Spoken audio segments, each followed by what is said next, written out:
نحمده ونصلي على رسوله الكريم اما بعد۔ محترم بزرگوں، دوستوں اور عزیز ساتھیوں، آج کی مجلس میں آپ حضرات کے سامنے مصارف زکوٰۃ کے عنوان پر کچھ باتیں عرض کرنی ہیں۔ مصارف زکوٰۃ کا مطلب ہے زکوٰۃ خرچ کرنے کی جگہ۔ مصارف مصرف کی جمع ہے،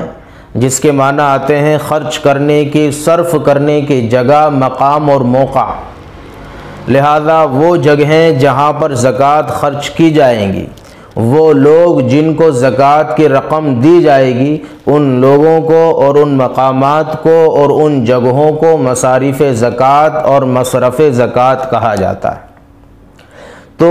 وہ کون سی چیزیں ہیں، وہ کون سے مقامات ہیں اور وہ کون سے لوگ ہیں جنہیں صاحب زکوٰۃ، صاحب نصاب اور صاحب حیثیت لوگ اپنی زکوٰۃ دیں گے۔ ہر کس و ناکس کو، ہر آنے جانے والے کو، ہر موقع کو، ہر تنظیم کو زکوٰۃ نہیں دی جائے گی۔ اس کے لیے بھی قرآن اور حدیث کے اندر اصول بیان کیے گئے ہیں، طے کیے گئے ہیں۔ انہی کی روشنی میں زکوٰۃ ادا کی جائے گی اور انہی کی روشنی میں زکوٰۃ کے مصارف طے کیے جائیں۔ قرآن کریم کی ایک آیت ہے جس میں صراحت کے ساتھ 8 مصارف بیان کیے گئے۔ انما الصدقات للفقراء والمساکین والعاملین علیہا والمؤلفۃ قلوبہم وفی الرقاب والغارمین وفی سبیل اللہ وابن السبیل۔ یہ کل 8 مصارف ہیں، 8 مواقع ہیں۔ اب ان 8 مصرفوں کو اچھی طرح سے سمجھیں، پھر اس کے بعد جو صاحب نصاب ہیں، جو اپنی زکوٰۃ ادا کرنا چاہتے ہیں، وہ ان مصارف میں سے جس مصرف میں چاہیں، جس کو بہتر سمجھے، اس میں اپنی زکوٰۃ ادا کر سکتے ہیں۔ پہلا مصرف ہے انما الصدقات للفقراء۔ پہلا مصرف فقراء، فقیر لوگ، اور دوسرا مصرف والمساکین یعنی مسکین لوگ۔ فقیر کسے کہتے ہیں اور مسکین کسے کہتے ہیں؟ اصطلاحی اعتبار سے دونوں میں تھوڑا سا فرق ہے، اور وہ فرق یہ ہے کہ فقیر وہ شخص کہلاتا ہے جس کے پاس مال تو ہو مگر اتنا نہ ہو جو نصاب کی حد کو پہنچ جائے، جس کی وجہ سے وہ صاحب نصاب، صاحب زکوٰۃ اور زکوٰۃ ادا کرنے والا بن جائے۔ 2000، 5000، 10,000 روپے کا آدمی مالک ہے تو یہ آدمی فقیر ہے، کیونکہ اس کے پاس رقم تو ہے، پیسے تو ہیں، مگر اتنے پیسے نہیں ہیں کہ جس کی وجہ سے یہ آدمی خود صاحب نصاب بنے یا یہ آدمی اپنی ضروریات کا خود کفیل بن سکے۔ اور دوسرا شخص ہے جو مصارف میں بیان کیا، وہ ہے مسکین۔ مسکین کہتے ہیں ہر اس شخص کو جس کے پاس کچھ بھی نہ ہو۔ فقیر کے پاس تو 2-5 ہزار روپے تھے مگر وہ نصاب کو نہیں پہنچتے تھے، مگر مسکین اس سے 2 قدم آگے ہیں، جس کے پاس نہ تو نصاب کے بقدر مال ہو، نہ ہی اتنا مال ہو کہ وہ ایک دن کی اپنی ضرورت پوری کر سکے، جس کو کہتے ہیں مفلس، قلاش اور کنگال۔ ایسا شخص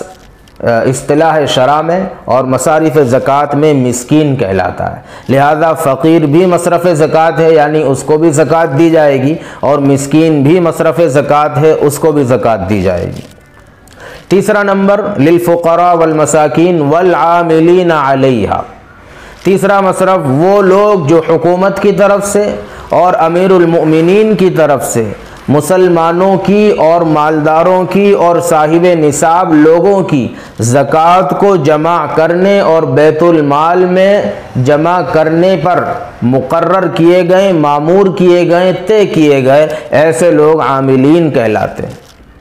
یعنی پہلے یہ ہوا کرتا تھا جب مسلمانوں کی حکومت تھی، خود عہد نبوی میں بھی اور خود عہد صحابہ میں بھی حضور پاک صلی اللہ علیہ وسلم نے چند ایسے مخصوص صحابہ طے کیے تھے جو جاتے تھے ہر سال رمضان میں یا اس کے علاوہ جب بھی زکوٰۃ کا موسم ہوتا تھا تو وہ مالداروں کی، صاحب ثروت لوگوں کی زکوٰۃوں کو وصول کرتے تھے۔ اس میں جو بکری والا ہے اس سے بکری لیتے، جو اونٹ والا اس سے اونٹ لیتے، جو کھیتی باڑی والا اس سے، اور جو پیسے والا رقم والا اس سے رقم۔ تو وہ ساری چیزیں وصول کر کے حضور پاک صلی اللہ علیہ وسلم کی خدمت میں اور پھر وہاں سے بیت المال میں جمع ہوتا تھا۔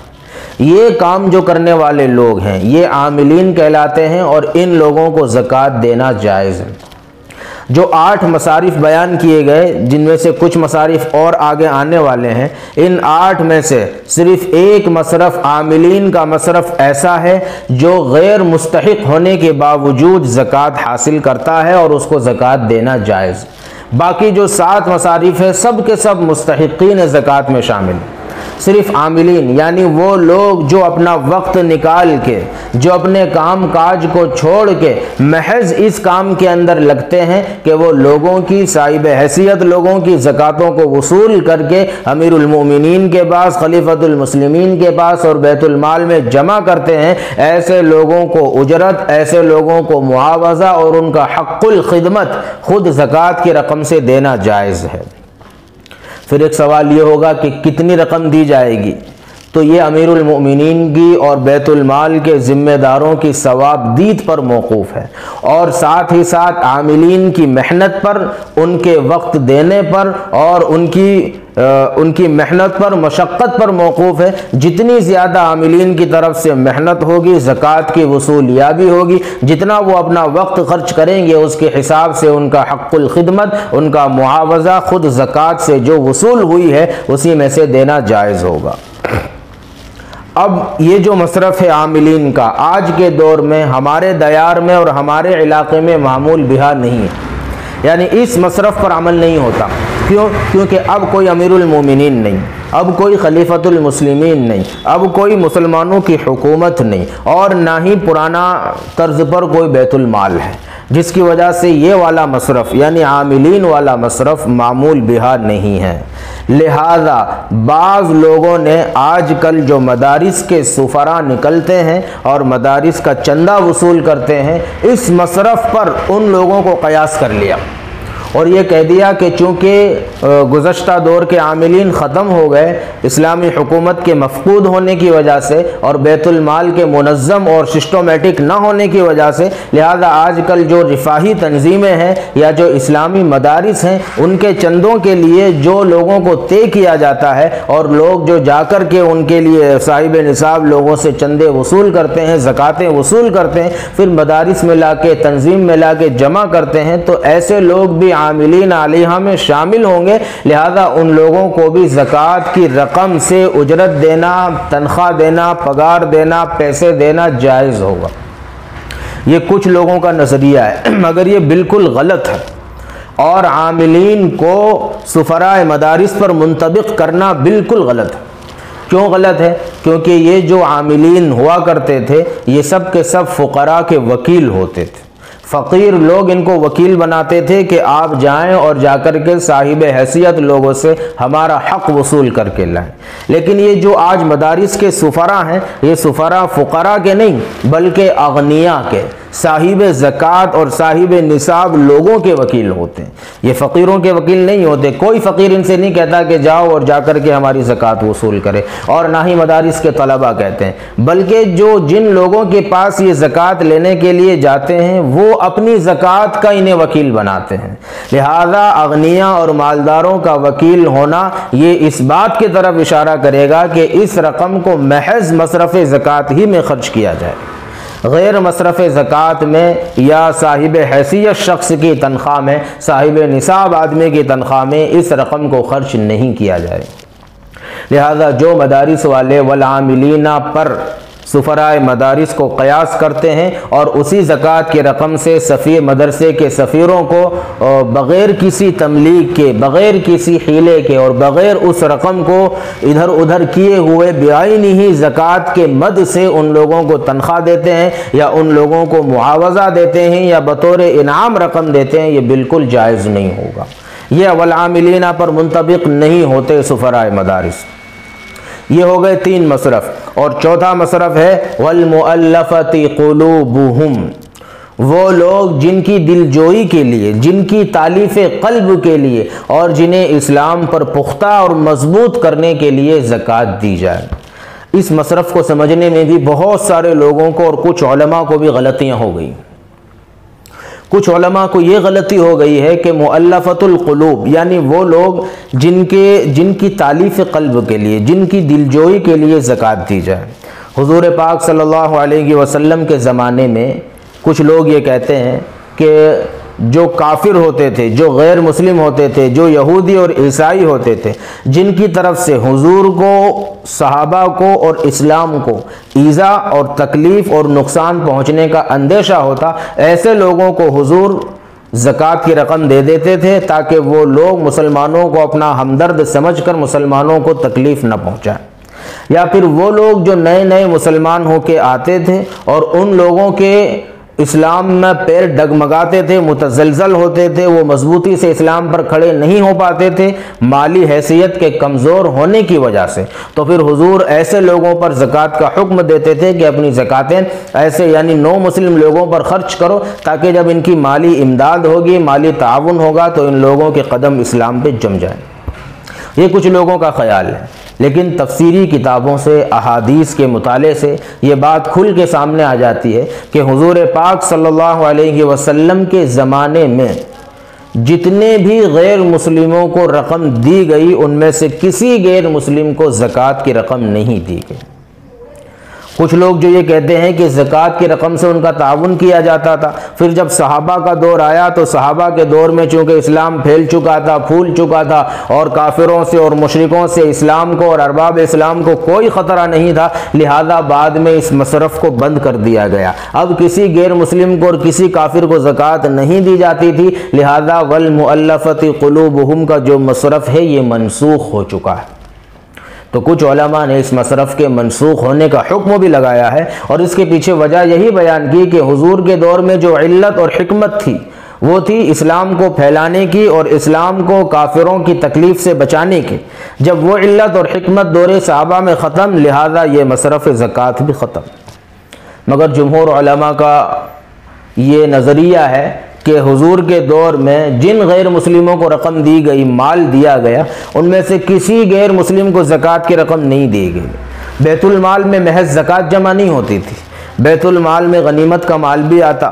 بیت المال میں خمس بھی آتا، بیت المال میں خراج کا مال بھی آتا، بیت المال میں مال فی بھی آتا، اور بیت المال میں مال غنیمت بھی آتا، اور بیت المال میں نفلی صدقات بھی آتے، اور بیت المال میں زکوٰۃ بھی آتی۔ تو بہت سارے شعبے، بہت سارے فنڈ اور بہت سارے مد ہوتے تھے۔ تو جتنے بھی کافروں کو رقم دی گئی، چاہے اس وجہ سے کہ اس رقم کی وجہ سے یہ اسلام سے قریب ہوں، یا اس وجہ سے کہ اس رقم کی وجہ سے یہ اسلام اور ارباب اسلام سے چھیڑ خانی نہ کرے، ان کو تکلیف نہ دے، ان کو پریشان نہ کرے، وہ ساری رقم یا تو خراج کے مال سے دی گئی، یا پھر فی کے مال سے دی گئی، یا پھر غنیمت کے مال سے دی گئی۔ زکوٰۃ کے مد سے کسی غیر مسلم کو محض اس کو اسلام سے قریب کرنے کی نیت سے کسی کافر کو، کسی غیر مسلم کو نہیں دی۔ یہیں سے مسئلہ نکلا کہ کافر کو، غیر مسلم کو زکوٰۃ کی رقم دینا جائز نہیں ہے۔ تو جب یہ مسئلہ صاف ہو گیا کہ حضور کے دور میں بھی زکوٰۃ کی رقم سے غیر مسلموں کو اسلام سے قریب کرنے کے لیے نہیں دیا گیا مال، لہذا اب یہ کہنا کہ والمؤلفۃ قلوبہم والا مصرف منسوخ ہو گیا، بالکل درست نہیں۔ یہ مصرف جیسے اس وقت معمول بہا تھا، آج بھی معمول بہا ہے، بس شرط ہے فقیری کی، یعنی وہ لوگ جو مسلمان ہو کے آئیں گے نئے نئے، تو اب ان لوگوں کی مالی امداد کرنا یہ تالیف قلب میں داخل ہوگا، یہ مؤلفۃ القلوب میں داخل ہوگا، یہ ان لوگوں کی دل جوئی میں داخل ہوگا، تاکہ کہیں ایسا نہ ہو کہ اسلام میں آنے کے بعد چونکہ انہوں نے پرانے سارے رشتے ناطے ختم کر دیے، پرانا کاروبار ختم کر دیا، پرانی دوستیاں ختم کر دی، اب یہ نو مسلم ہیں، اب سارے کے سارے لوگ اس کے لیے اجنبی ہیں، اب اس کے پاس کوئی مکان نہیں، کوئی دکان نہیں، کوئی کاروبار نہیں، اب یہ اکیلا نہتا آدمی بغیر پیسوں کے اور بغیر رقم کے کھڑا ہے، لہذا اس کے پیروں کو اسلام پر جمانے کے لیے اور اسلام پر اسے استقامت ملے، اسے مضبوطی ملے، ثبات قدمی ملے، اس کے لیے اس کا مالی تعاون کرنا اور اس میں زکوٰۃ کی رقم کو، زکوٰۃ کے فنڈ کو استعمال کرنا یہ جائز ہوگا۔ یہ مطلب ہے والمؤلفۃ قلوبہم۔ یہ چار مصرف ہو گئے۔ پہلا مصرف فقراء،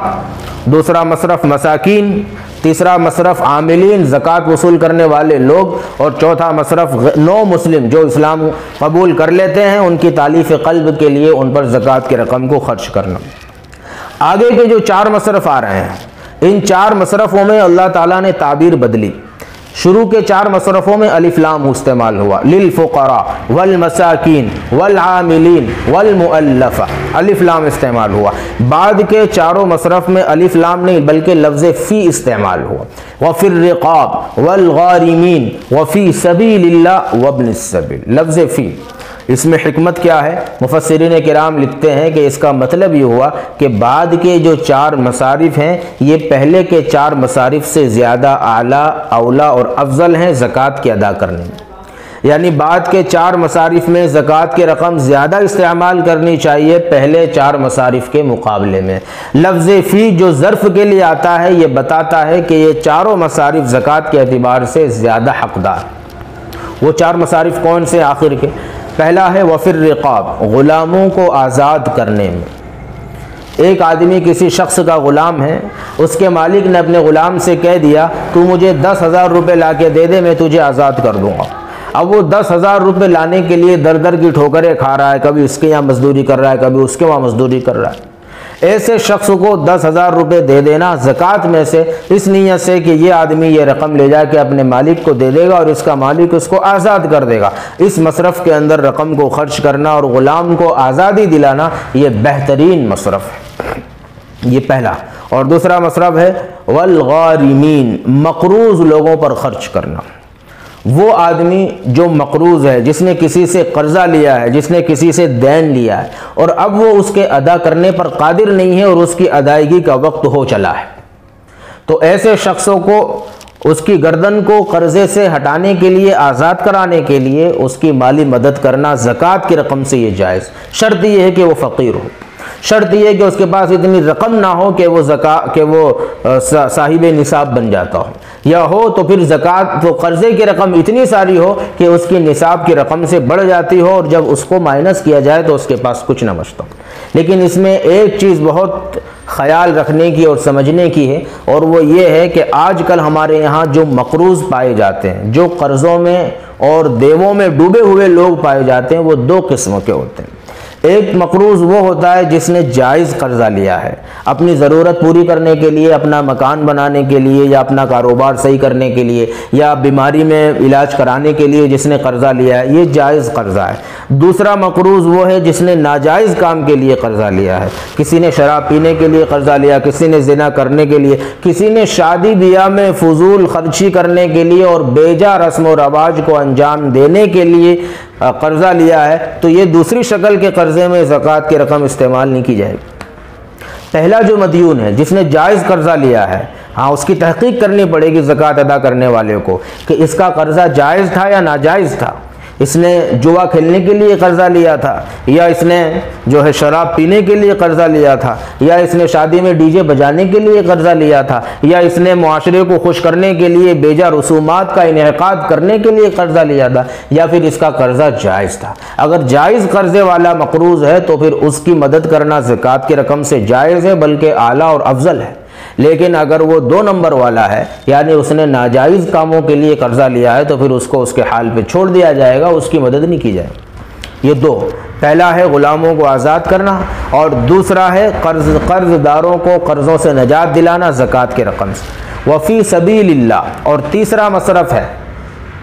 اللہ کے راستے میں زکوٰۃ کی رقم کا دینا۔ فی سبیل اللہ سے کون مراد ہے؟ مفسرین کا اختلاف ہوا۔ جمہور یہ کہتے ہیں کہ اس سے مراد جو ہے وہ مجاہدین ہیں، غازی ہیں، اللہ کے راستے میں جان اور مال سے جہاد کرنے والے اور اپنی جانوں کا نذرانہ پیش کرنے والے لوگ ہیں۔ یعنی کوئی شخص جہاد میں جانا چاہتا ہے لیکن اس کے پاس گھوڑا نہیں ہے، اس کے پاس زرے نہیں ہے، اس کے پاس اسلحہ نہیں ہے، اس کے پاس سامان جہاد نہیں ہے، اب کیا کرے گا؟ تو ایسے شخص کی زکوٰۃ کی رقم سے امداد کی جائے گی اور اس کو اپنے سفر پہ روانہ کیا جائے گا۔ بعض لوگوں نے اس مفہوم میں توسیع پیدا کرنے کی کوشش کی ہے اور کہا ہے کہ فی سبیل اللہ کا لفظ مطلق ہے، یعنی اللہ کا راستہ۔ اللہ کے راستے میں حاجی بھی ہے، اللہ کے راستے میں عمرہ کرنے والا بھی ہے، اللہ کے راستے میں مجاہد بھی ہے، اللہ کے راستے میں طالب علم بھی ہے، اور اللہ کے راستے میں تبلیغی جماعت کے افراد بھی ہیں۔ لہذا یہ سب کے سب جو ہے وہ مصرف زکوٰۃ میں شامل ہوں گے اور ان کو بھی زکوٰۃ کی رقم دینا جائز ہوگی۔ تو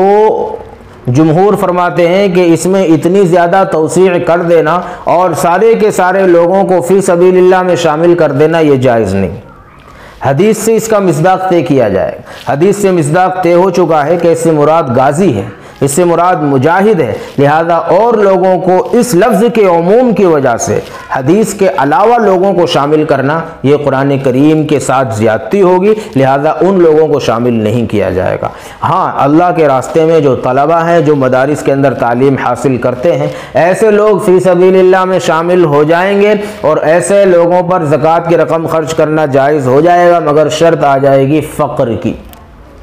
اب ان لوگوں کو جو رقم دی جائے گی زکوٰۃ کی، وہ اس وجہ سے نہیں کہ یہ فی سبیل اللہ میں ہے، بلکہ اس وجہ سے کہ یہ بسبب فقر و بسبب مسکنت